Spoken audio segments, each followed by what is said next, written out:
Hai everyone, it's me Jihan. Di video kali ini, aku akan membahas materi mengenai limbah dan pencemarannya. Sebelum masuk ke materi video, berikut ini ada tujuan pembelajaran yang harus dicapai serta ada daftar isi dari video pembelajaran kali ini. Let's get started! Pembahasan pertama yaitu mengenai dampak kegiatan manusia. Dalam menjalani kehidupannya, manusia melakukan berbagai jenis kegiatan yang secara langsung atau tidak langsung dapat mempengaruhi lingkungan. Sebagian besar kegiatan manusia memberikan pengaruh negatif terhadap lingkungan, antara lain kegiatan industri, rumah tangga, dan transportasi yang menghasilkan polusi dan limbah. Sisa-sisa atau sampah hasil industri dan rumah tangga yang sudah berubah dari fungsi awalnya disebut dengan limbah. Limbah terbagi ke dalam dua sifat yang berbeda, yaitu limbah yang tidak dapat dimanfaatkan kembali dan limbah yang dapat dimanfaatkan kembali. Dari penjelasan tersebut dapat disimpulkan bahwa kegiatan manusia dapat memberikan pengaruh negatif terhadap lingkungan. Pembahasan berikutnya yaitu mengenai limbah. Berdasarkan keputusan Menteri Perindustrian dan Perdagangan RI nomor 231 pasal 1 pada tahun 1997 tentang prosedur impor limbah menyatakan bahwa limbah adalah bahan atau barang sisa atau bekas dari suatu kegiatan atau proses produksi yang fungsinya sudah berubah dari aslinya, kecuali yang dapat dimakan oleh manusia dan hewan. Limbah dapat dibedakan menjadi dua berdasarkan toksisitasnya, yaitu limbah non-B3 dan limbah B3 atau bahan berbahaya dan beracun.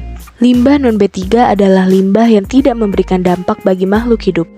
Sementara limbah B3 adalah limbah yang mengandung bahan berbahaya dan beracun karena sifat, konsentrasi, dan jumlahnya baik secara langsung maupun tidak langsung dapat merusak, mencemarkan lingkungan hidup, dan dapat membahayakan manusia.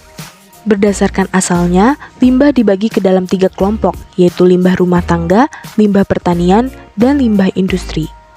Limbah rumah tangga merupakan bahan sisa yang dihasilkan dari kegiatan rumah tangga. Contohnya adalah sampah, baik organik maupun anorganik, deterjen, kotoran, dan asap hasil pembakaran. Kemudian limbah pertanian biasanya mempengaruhi kondisi air dan tanah. Limbah pertanian dihasilkan dari penggunaan pupuk, pestisida, atau bahan organik lainnya secara berlebihan. Sedangkan kegiatan industri menghasilkan limbah yang banyak, baik dalam bentuk cair, padat, maupun gas. Limbah yang dihasilkan dari kegiatan industri kebanyakan tergolong ke dalam jenis limbah B3, sehingga sebelum dilakukan pembuangan harus melalui pengolahan khusus dan penetralan agar pada saat dibuang aman bagi lingkungan. Pembahasan selanjutnya yaitu mengenai pengolahan dan pemanfaatan limbah. Usaha yang dapat kita lakukan dalam mengurangi jumlah limbah yang banyak yaitu dengan cara reuse dan recycle. Reuse atau penggunaan kembali merupakan usaha penggunaan kembali sampah-sampah yang masih dan dapat dimanfaatkan tanpa dilakukan pengolahan khusus. Hasil akhirnya masih berupa barang yang sama dan memiliki fungsi yang sama atau berbeda. Sedangkan recycle atau daur ulang merupakan usaha penggunaan kembali limbah yang masih dapat dimanfaatkan tetapi harus diberikan pengolahan tertentu sehingga hasil akhirnya menjadi barang yang berbeda dan fungsi yang sama atau berbeda. Pembahasan berikutnya yaitu pencemaran. Pencemaran dibagi berdasarkan tempat terjadinya, yaitu pencemaran air, udara, dan tanah. Pencemaran air dapat terjadi di sungai, air tanah, maupun laut.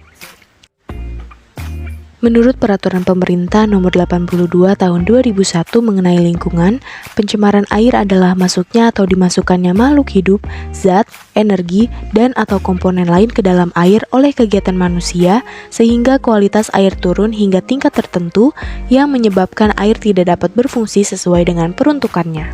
Pencemaran air dapat bersumber dari limbah rumah tangga, limbah pertanian, dan limbah industri. Pencemaran udara sebagian besar disebabkan oleh asap kendaraan bermotor serta industri-industri pabrik. Proses pembakaran bahan bakar yang tidak sempurna pada kendaraan bermotor menghasilkan asap yang mengandung gas karbon monoksida. Selain karbon monoksida, sebagian besar kendaraan bermotor mengeluarkan asap yang mengandung logam timbal. Pada ambang batas tertentu, keduanya merupakan bahan yang berbahaya bagi tubuh.